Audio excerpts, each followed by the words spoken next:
तो दोस्तों, आपको इस दुनिया में एक से बढ़कर एक पति देखने को तो मिल जाएगी। हम लोग इस कहानी में उस पति के बारे में बोलने वाले हैं जो पति अपनी पत्नी को सिर्फ घर के काम करने वाली समझती है। अरे रोहन, तेरी बीबी तो लक्ष्मी है, लक्ष्मी। जब से तेरी शादी हुई है तब से तो तेरी किस्मत की दरवाजा खुल गई है। बॉस की तरफ से नई कार, ऑफिस में प्रमोशन, तेरी बीबी लक्ष्मी है, लक्ष्मी। जिसकी कदम पड़ते ही तेरे तो लॉटरी लग गई। अरे भगवान करे तेरी जैसी बीबी सबको मिले। अरे जब से तू मेरे बीबी का हाथ का खाना खाया तो मेरे बीबी का चमचा बन गया, चमचा। ऑफिस में पसीना बहाकर मेहनत मैं करती हूँ, मैं, मेरी बीबी नहीं। ये सब कामयाबी मुझे मेरी खुद की दम पर मिली है, खुद की दम पर, मेरी बीबी की वजह से नहीं। और इसी तरह रोहन अपने घमंड में ही रहता था। सुनिए जी, मेरी बहन की शादी है अगले महीने, हम दोनों जा रहे हैं ना? मैं तो नहीं जा सकता बाबा, मैं तो घर में ही रहूंगा। तुमको जाना है तो जा सकते हो। वो मेरे घर वाले बोल रहे थे कि आपको भी आना है। हाँ हाँ, ऑफिस में 2-3 दिन कमाई कर दूँ तो तेरे घर वाले आके पैसे भर के जाएंगे क्या? तेरी तुम घर पर रह के क्या करती हो? पूरा दिन तो बैठ बैठ के टीवी देखती रहती हो। क्या मैं घर बैठ के टीवी देखती हूँ?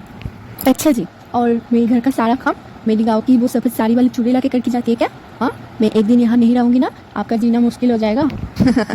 क्या तुम्हारे बिना नहीं जी सकता? तुम औरतें ये सब क्या सोचती रहती हो? 4 रोटी बना दी और घर पे झाड़ू पोछा कर दिया, बस इतना ही तो काम है घर पे। और तो और ये सब काम मैं एक काम वाली बाई रख के भी करवा सकती हूँ, समझी? घर पैसे से चलते, पैसे से। पैसा फेंको, तमाशा देखो। अपने पति की नज़रों में उसकी ये इज्जत देखकर उसको बहुत ही बुरा लगती है और वो रोते हुए अपनी सास के पास जाती है।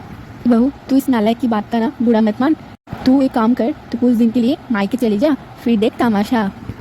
और रोहन की पत्नी रीतु अपनी सास की बात सुन के ऐसा ही करती है। अगले दिन वो मायके चली जाती है और अगले दिन सुबह। तो अच्छा जी, मायके चली गई महारानी। अच्छा ही हुआ, बला डाली। चलो कुछ दिन के लिए शांति मिल जाएगा। अरे पैसा में बहुत कमाता हो और एक काम वाली आज ही मैं रख लेता हूँ। और उसी दिन रोहन एक काम वाली बाई को रख लेते हैं। अगले दिन शाम को, अरे शांता बाई, आज सब्जी में ज़्यादा नमक था और इस आलू के पराठा भी ठीक से नहीं बना, बहुत कच्चा है। और शांता बाई चिढ़ जाती है। देख साहब, बेकर की नकड़ा मत दिखा, ये कम है वो जास्ती है, ये बोल के मेरा दिमाग मत खा।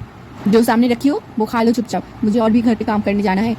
मैं पैसा देता हूँ तुमको, पैसे के लिए अच्छे से खाना बनाया तो करो। अरे साहब, मैं ऐसे ही खाने बनाती हूँ, अगर आपको पसंद नहीं है तो मैं कल से नहीं आऊँगी। हाँ, मेरे पास काम की कमी नहीं है। अगले दिन सुबह, माँ मेरी टी शर्ट अभी तक आयरन नहीं किया आपने। ये नालायक, तू अभी मेरे से आयरन भी कराएगा? रोहन वही शर्ट पहनकर ऑफिस चला जाता है। ये क्या मिस्टर रोहन, आप ये शर्ट पहन के आई हो? ये शर्ट पहन के आप मीटिंग पे बैठोगे? आप एक काम करो, आप सेल्समैन का काम करो, आपको वही सूट करता है। और उसके बाद रोहन उस कंपनी में सेल्समैन के काम पे लग जाता है। रीतु के बिना रोहन की जिंदगी अस्त व्यस्त हो जाती है।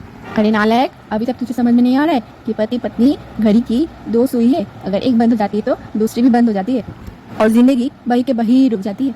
और ये बात सुन के रोहन समझ जाती है कि रीतु के बिना उसकी जिंदगी में कोई मोल नहीं। और रोहन रीतु के घर पे जाके उसको 100 सम्मान से अपने घर ले आती है। वीडियो पसंद आए तो वीडियो को लाइक कर दीजिए, चैनल में नए तो चैनल को सब्सक्राइब। मिलते हैं नई वीडियो के साथ, तब तक आप खुश रहिए।